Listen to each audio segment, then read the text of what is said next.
Ang kwentong ito ay hango sa totoong buhay. Karanasan ito ni Gadung. Taong 1949, Kalinga.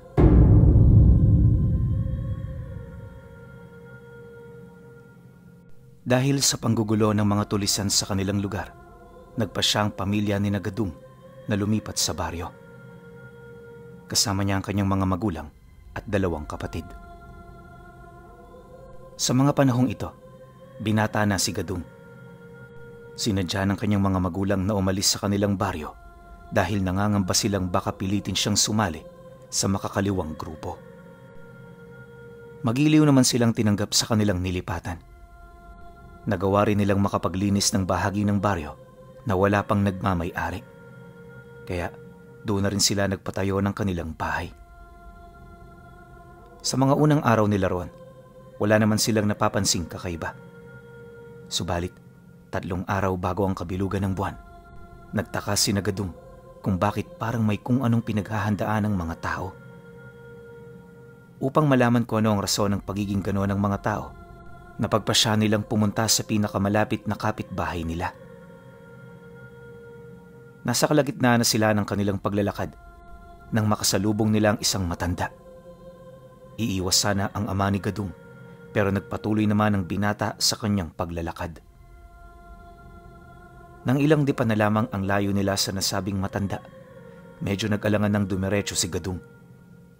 Nakita niya kasing puno ng bukol ang buong katawan ng matanda at nagnanana pa yon.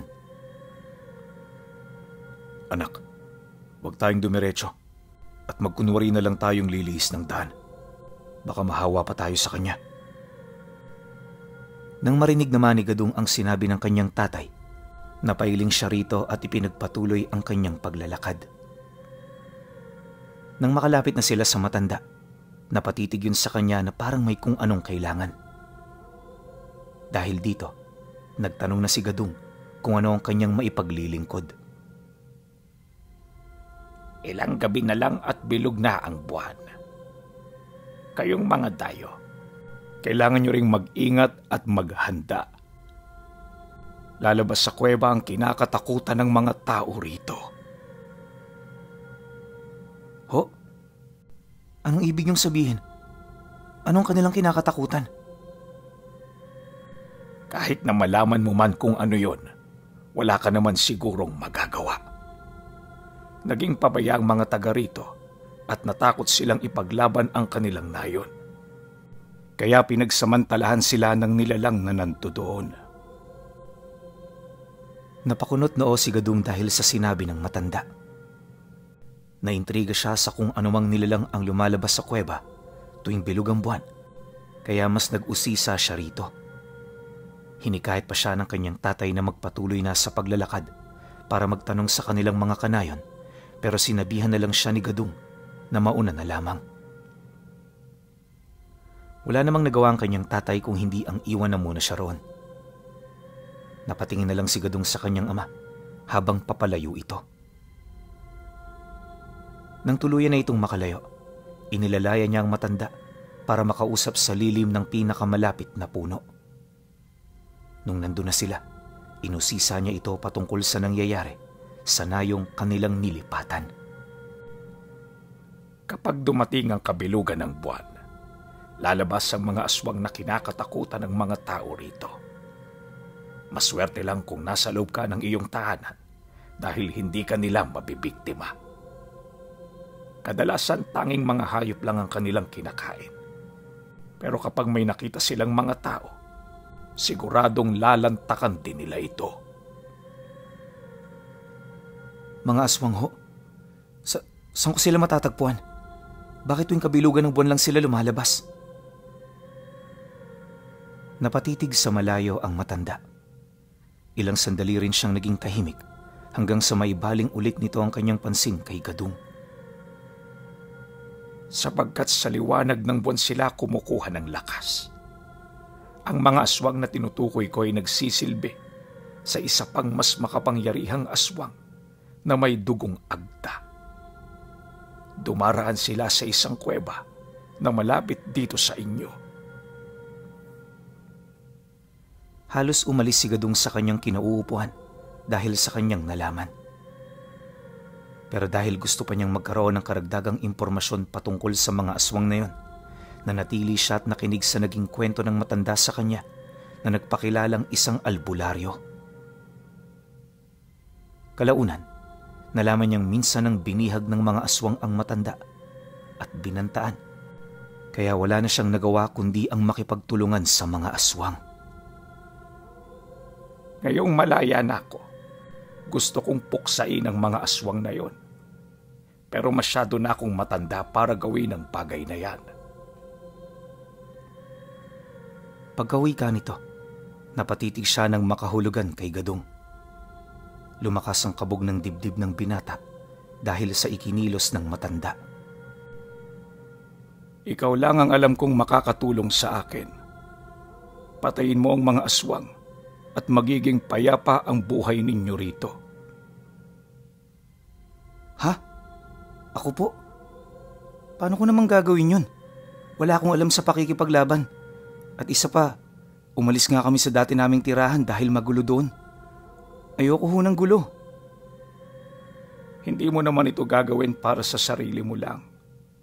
Gagawin mo ang pagpapaslang sa mga aswang para sa pamilya mo at mga kanayon. Tutulungan kita. Ako ang bahala sa iyo.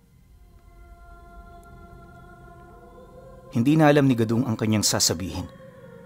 Napatulala siya sa sinabi ng kanyang kausap at napaisip kung ano magiging pasya niya. Nasa ganoong kalagayan siya nang marinig niya ang boses ng tatay niya. Napalingon siya rito at nakita niyang papalapit na ito sa kanyang inuupuan. Agad niyang ibinaling ang kanyang pansin sa matanda para sana'y magpaalam rito, ngunit hindi niya na ito nakita pa.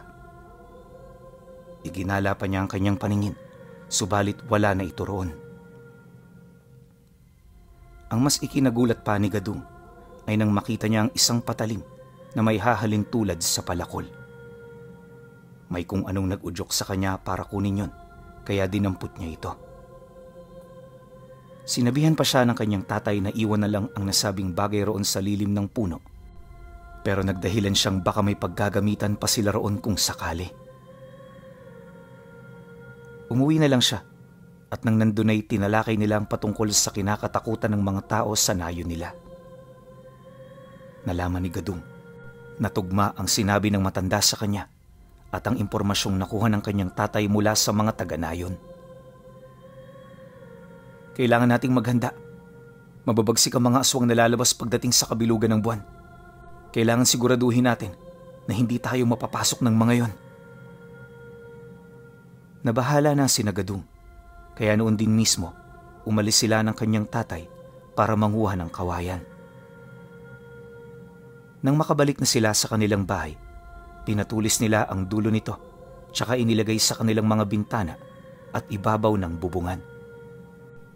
Sinigurado rin nila na hindi madaling mabubuksan ang bintana nila at pinto. Kinagabihan, sa hindi malamang rason ni Gadung, kahit na anong gawin niya ay hindi siya makatulog. Naisip niya ang sinabi sa kanya ng matanda at maging ang biglaan itong paglaho tsaka ang pag-iwan niya ng malapalakol na patalim. Dahil sumagi sa kanyang isipan ng patalim na naiwan sa inupuan ng matanda, kinuha niya ito at binusisi.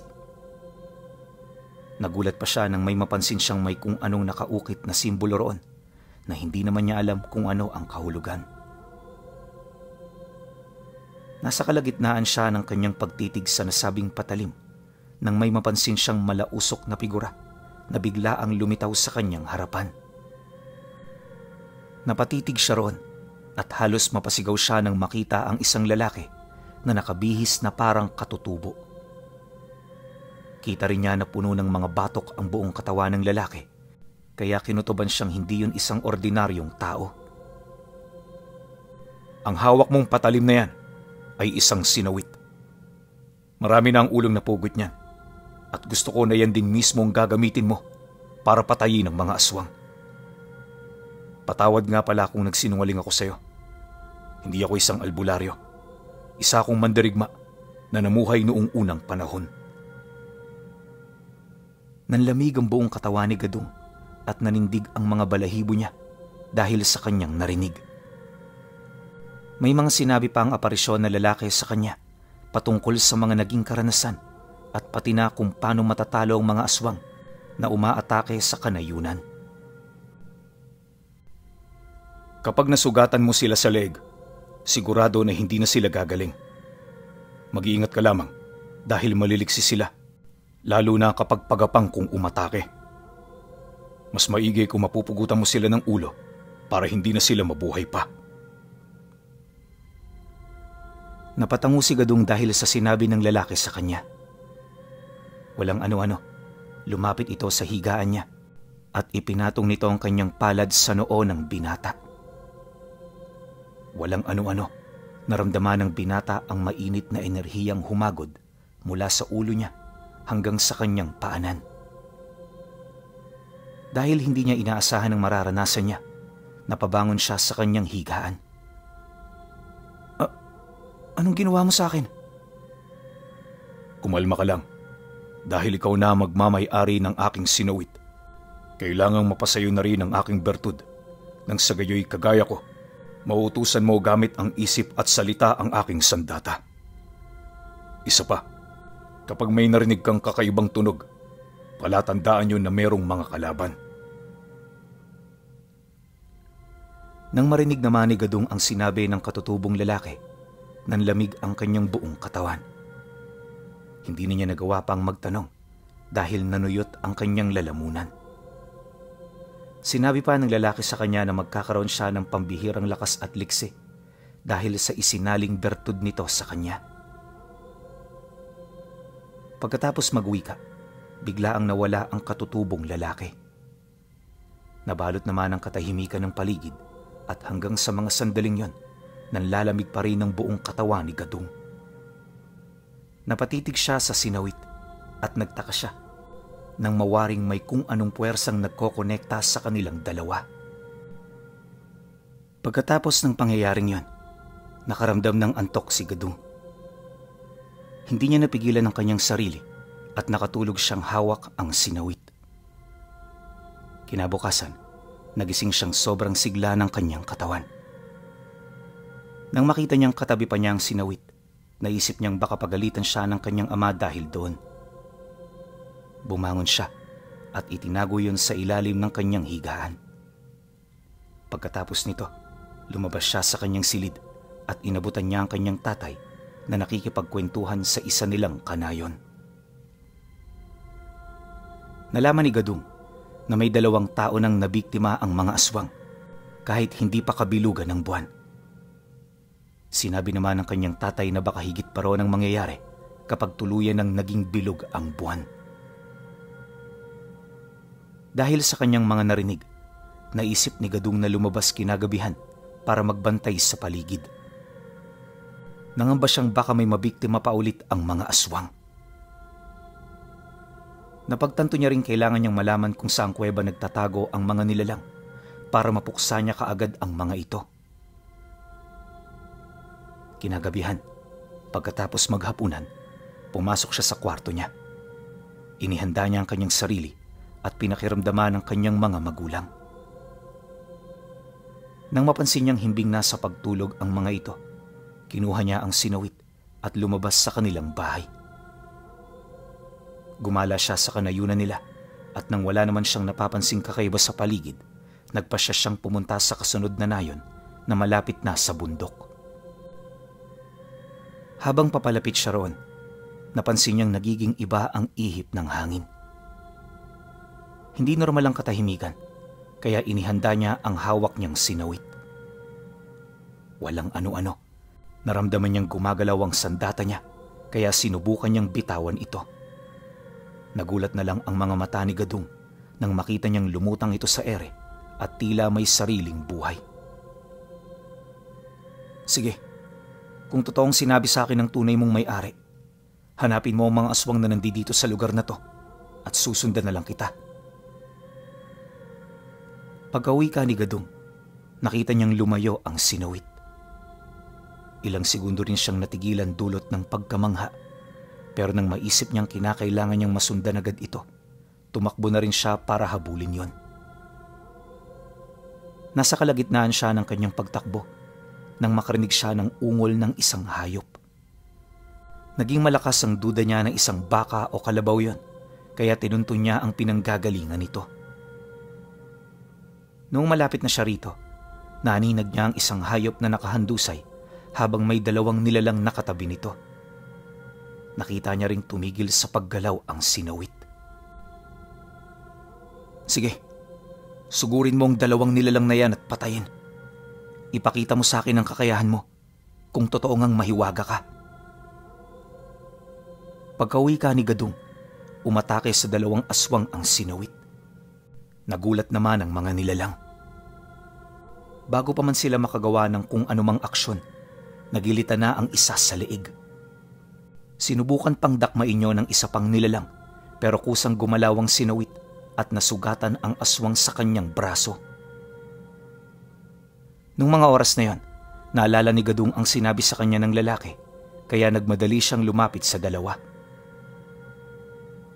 Isinantabi niya ang alinlangan na hindi niya kayang gawin ng pagpatay at inisip ang kapakanan ng kanyang kapwa-tao. Kinuha niya ang sinawit at nang susunggaban na sana siya ng isang aswang, umilag siya. Nang makita niyang sasakalin sana siya ng nilalang, tinabig niya ang braso nito at walang pagdadalawang isip na pinugutan yon ng ulo. Nang mahulog na ang ulo sa lupa, ibinaling ni Gadung ang pansin niya sa isa pang kalaban niya. Nakita niyang gumagalaw pa ito ng konti, kaya nilapitan niya ito at buong lakas na tinaga ang leeg. Napaungol na lamang ang aswang at sa ikalawang beses na pagtaga ni Gadung roon, tuluyang humiwalay ang ulo ng nilalang sa katawan nito. Yan ang dapat sa mga kagaya niyo. Alam kong marami pa kayo rito at hindi ako titigil hanggang sa maubos ko kayo. Maging si Gadung ay hindi na rin naiintindihan ang kanyang pakiramdam. May kung anong enerhiyang nag-uudyok sa kanya para lipulin ang aswang sa kanilang lugar. Nasa ganoong kalagayan siya nang maglikot na naman ang sinawit. Pinakawalan niya ito at nang may marinig siyang kaluskos sa hindi kalayuan, itinuon niya roon ang kanyang pansin. Marahan siyang naglakad patungo sa pinanggagalingan ng ingay at natigilan siya nang makita ang mahigit sa 10 aswang na papalabas sa kasukalan. Kinutuban siyang doon nagpupugad ang mga nilalang na yan, kaya kinuha niya ang sinawit at nakiramdam sa galaw ng mga yon. Walang ano-ano, may isang aswang na nakapansin sa kanya, kaya itinuro siya nito sa iba niyang kasama. Napaangil ang mga yon at mas nagbaga ang kanilang mga mata. Napahawak naman ng mahigpit si Gadung sa sinawit niya at inihanda ito para sa susunod na mangyayari. Sa isang pagkisap ng mga mata, sumugod sa kanya ang halos kalahating bilang ng mga aswang. Habang papalapit ang mga yon, naramdaman niya ang matinding init sa katawan niya at tila nag-aapoy sa galit ang kanyang puso. Nang makalapit na sa kanyang mga nilalang, sinubukan siya ng mga itong sunggaban. Subalit, dahil nagkaroon siya ng bertud ng lakas at liksi, nailagan niya ang pagsugod ng aswang. Sa tuwing nagkakaroon siya ng pagkakataon, nagagawa niyang pugutan ng ulo ang mga nilalang na yon. Titiyakin kong gamit ang sinawit na to, mahihinto na rin ang paghahasik ninyo ng lagim. Wala akong pakialam kung ilang ulo pa ang aking mapupugot. Kalaunan, napabagsak niya ang kalahati ng mga aswang. Nanggalaiti naman ang iba at noon din, tumakbo na rin sila para atakihin siya. Hindi naman nagpatinag si Gadung at kahit na mag-isa lang siya, naging malaki ang tiwala niya sa kanyang sarili na magagapi niya ang mga yon. Sige sinawit, ubusin mo ang mga aswang na yan. Kailangan mapugutan mo sila ng ulo at para mawala ng mga salot dito sa kanayunan. Binitawan niya ang sinawit at hinayaan niya itong gumalaw ng mag-isa tsaka sumugod sa mga aswang. Nang wala na siyang sandata, iginala ni Gadung ang kanyang paningin sa paligid hanggang sa may makita siyang sanga ng kahoy. Kinuha niya ito at saktong may 2 aswang na lumapit sa kanya, kaya ito ang ginamit niya para hambalusin ang mga yon. Nagulat na lamang ang kanyang mga mata nang makita niya kung papaano tumilapon ang 2 aswang. Noon din, ibinaling niya ang kanyang pansin sa ibang aswang at mas naging malakas ang loob niya nang makitang sugatan na ang lahat ng mga yon. Kahit na mabibilis sila kung gumalaw, hindi pa rin nila kinaya ang malakidlat na likse ng sinuwit. Lahat ng mga aswang na nandoon ay nakadapa na sa lupa at ang iba'y sinisikap pang makatayo. Tumakbo kaagad ang binata para lapitan ng mga aswang. Kinuha niya ang sinuwit at nang mahawakan niya ito, isa-isa niyang nilapitan ang mga nilalang tsaka walang agam-agam na pinagpupugutan ng ulo. Hindi na rin nagawa pang makalaban ng mga yon dahil sa malalim na mga sugat nila.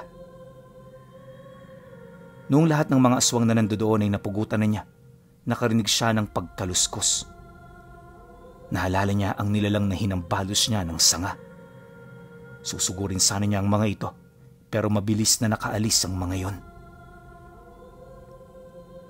Dahil dito, itinapon niya sa ere ang sinawit. Sinunda ng sandatang yon ng 2, kaya hinabol na rin ito ni Gadung. Pagkaraan lang ng halos 15 minuto, natanaw niya ang isang kuweba. Lumakas ang kabog ng kanyang puso at nagkaroon siya ng kutob na yon ang kuwebang tinutukoy ng matandang nakausap niya. Minatyagan niya yon hanggang sa makita niya ang 2 nilalang na papalapit sa kanyang pwesto. Nagtago si Gadung at napangisi siya nang mapansin ang kanyang sinawit na nakasunod sa mga ito. Papasok pa sana sa yungib ang 2 nilalang, ngunit naabutan sila ng sinawit. Noon din, lumabas si Gadung sa kanyang pinagtataguan at inutusan niya ang nakalutang na sandata na patayin ng mga aswang. Napangisi na lang siya nang makita niya kung paano sinugod ng sinawit ang mga nilalang. Susubukan pa sanang umatake ng isang aswang sa kanya, pero tinaga siya ng sinawit sa ulo. Pagkabuwal ng nilalang sa kanyang harapan, kinuha ng binata ang nakalutang na patalim at pinugutan yon ng ulo. Dinampot niya ang ulo ng nilalang at itinapon sa loob ng kuweba.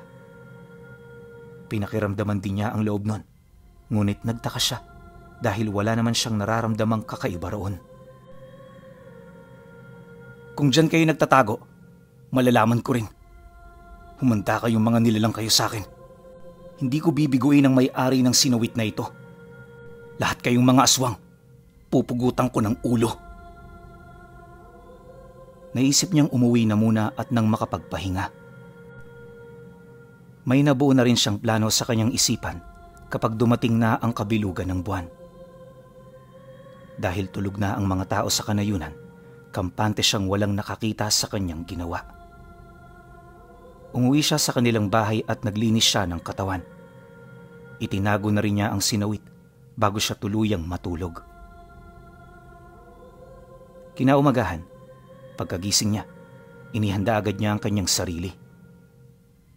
Nagtanong pa ang kanyang tatay kung bakit parang preparado siya, kaya sinabi na lang ni Gadung ang kanyang binabalak dito.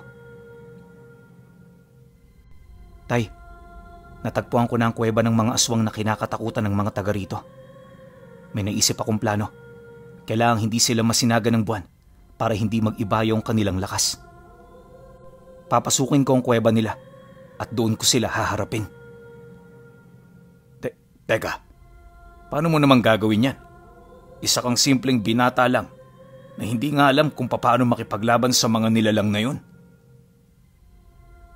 Ang sinawit, tay. Naalala mo naman yun, di ba? Nung nakaraang gabi, may nagpakita sa aking isang katutubo.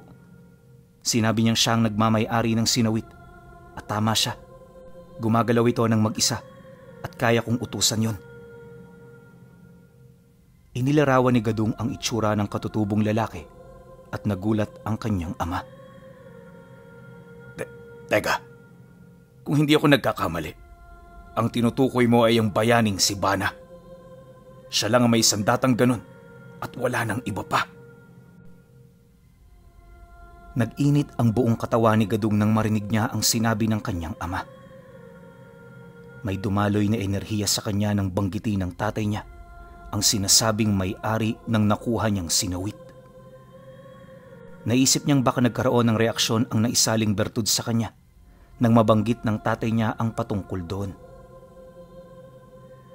Sinabi naman ng tatay ni Gadung na tutulong siya, pero napailing lang ang binata. "Ako na ang bahala doon, tay. Samahan niyo na lang rito si inay." Napatango naman ang tatay niya at pumayag sa kagustuhan ni Gadung. Pinaalalahanan na lang niya ang binata na mag-iingat at huwag magtiwala sa mga aswang. Bago dumilim ang paligid, naglakbay na si Gadung patungo sa kinaroroonan ng kuweba. Dala niya ang kanyang sinawit, posporo at lampara. Pagdating niya roon, napagpasyahan niyang pumasok agad sa kuweba. Sinindihan na rin niya ang lampara at nagsimula na siyang humagilap sa mga aswang. Nasa kalagitnaan siya ng kanyang paglalakad nang may marinig siyang pag-angil sa hindi kalayuan. Mas lalo pa siyang pumasok doon hanggang sa may makita siyang 4 na nagbabagang mga mata. Napansin din niya na kahit makipot yon kung titingnan sa labas, napakalawak naman ang espasyo nito sa loob. "Hindi na ako papayag na lalabas kayo rito. Lahat kayo, dito na mamamatay." Hindi tumugon ng mga aswang. Napaangil lang sila at agad na umatake sa kanya. Binitawan naman ni Gadung ang hawak niyang sinawit at hinayaan itong kalabanin ang mga nilalang. Noong wala na sa kanyang kamay ang sinawit, nakita niyang may iba pang nilalang na nandoon. Nakita nila siya, kaya napaangil ang mga yon at mabilis na umatake sa kanya. Inilapag naman ni Gadung ang lampara niya sa sahig ng kuweba at inihanda ang sarili niya. Pagkalapit ng mga aswang, nilabanan niya ang mga ito. Dahil sa nag-ibayo ang kanyang lakas at liksi, hindi siya nahirapang labanan ang mga nilalang. Nasa kalagitnaan na siya ng kanyang pakikipaglaban nang makarinig siya ng malakas na pag-ungol. Kinabahan siya roon at nang ibaling niya ang kanyang paningin sa pinanggagalingan ng ingay, nakita niya ang isang may kalakihang aswang, nakakabangon lamang. Naisip ni Gadung na baka yun talaga ang kinakatakutang aswang, kaya mas pinag-igihan pa niyang pakikipaglaban sa mga nilalang. Nang mapabagsak na ng sinawit ang mga aswang na nauna nitong sinugod, inutusan niyo ni Gadung na lumapit sa kanya. Sakto ring napabagsak niya ang mga aswang na kanyang kalaban, kaya bago pa man makabangon ng mga ito, pinugutan niya na ang mga yon ng ulo. "Yan ang dapat sa inyo. Hindi na kayo masisinaga ng buwan dito. At lahat kayo dito mabubulok." Dahil sa pagsasalita niya, narinig siya ng malaking aswang. Napatitig ito sa kanyang kinaroroonan at napaangil. Sa isang pag-isap ng mga mata ni Gadung, umatake sa kanya ang nilalang. Kinutuban naman siyang mahihirapan siya sa pakikipaglaban doon, pero napansin niyang naging malikot ang hawak niyang sinawit. Walang ano-ano, hindi niya na ito makontrol, kaya nabitawan niya yon. Natigilan si Gadung at namangha nang makita ulit niya ang lalaking nagpakita sa kanya. Hinawakan nito ang sinawit at inatake ang may kalakihang aswang. Naglaban silang dalawa at dahil sa isa na lamang kaluluwa ang lalaki, hindi siya nagawang tamaan ng aswang. Maliksi na rin ang naging galaw niya, kaya hindi rin nagawang agawin ng aswang na yon ang sinawit. Nasa kalagitnaan sila ng pakikipaglaban nang biglang naglaho ang lalaki. Nagtaka si Gadung, pero nang makita niyang bumagsak sa sahig ng kuweba ang sinawit, agad siyang tumakbo para lapitan yon. Napalingon sa kanya ang malaking aswang at nang sugurin siya nito, inilaga niya yon sabay dampot ng sinawit. Pagkakuha niya nito, gumulong siya para makapunta sa bandang gilid ng aswang. Nilingon siya nito at bago pa man makasunggab sa kanya ang aswang, lumundag siya at walang pagdadalawang isip na tinaga ng sinawit ang leeg nun. Napaangil ang aswang at nagwala noong sumirit ang dugo nito sa kanyang sugat. Subalit sa halip na matakot, naging pursigido si Gadong na mapatay ang naturang nilalang. Muli siyang lumundag at nagawa niyang makasampa sa balikat ng aswang. Dahil dito, naging mas madali na lang ang pagpaslang niya sa kanyang kalaban. Ginilitan nito ng mas malalim ang leeg ng nilalang, pero agad siyang nawala ng balanse. Nahulog siya mula sa pagkakasampa sa balikat nun, pero nang makita niyang napayuko sa kanyang nilalang, ginamit niyang pagkakataong yon para buong lakas na pugutan yon ng ulo. Isang beses lang niyang ginawa yon at nandilat ang mga mata niya nang mabuwalang aswang at humiwalay ang ulo nito sa mismong katawan niya. Ngayon, magiging tahimik na ang aming lugar. Wala nang magiging banta sa kaligtasan ng mga tao. Nang masiguro niya na hindi na gumagalaw ang aswang, nagpasya si Gadong na lumabas na sa kuweba. Pagkalabas niya, tinakpan niya ang bukana nito gamit ang malaking bato. Naisip niyang sa paraang yon, wala nang makakalabas-masok doon na posibleng maging banta pa sa susunod na mga taon. Umuwi siya sa kanilang bahay at ipinamalita niya sa buong nayon na wala na ang kinakatakutan nilang aswang. Hindi na lamang niya sinabi kung ano ang kanyang ginawa at minabuti niyang itago ang sinawit na ginamit niya. Sa paglipas ng mga taon, inalagaan niya ang nasabing sandata. Pero isang gabi, noong may katandaan na siya, muling nagpakita sa kanya ang lalaking katutubo. Sinabi nito na kukunin na niya ang sinawit dahil may iba ulit siyang pagkakalooban nun. Nagpakilala rin ang lalaking bilang si Bana, kaya nanindig ang mga balahibo ni Gadong. Kalaunan, mas lalo pa siyang tumanda at hanggang sa mga panahong yon, wala nang mga aswang ang nanalasa sa kanilang lugar. Kahit pa wala na sa kanyang sandata ng kanyang ginamit sa pagpaslang sa mga aswang, nanatili sa kanyang alaala ang panandaliang pagpapagamit sa kanya ng sandatang sinawit ng bayaning si Bana.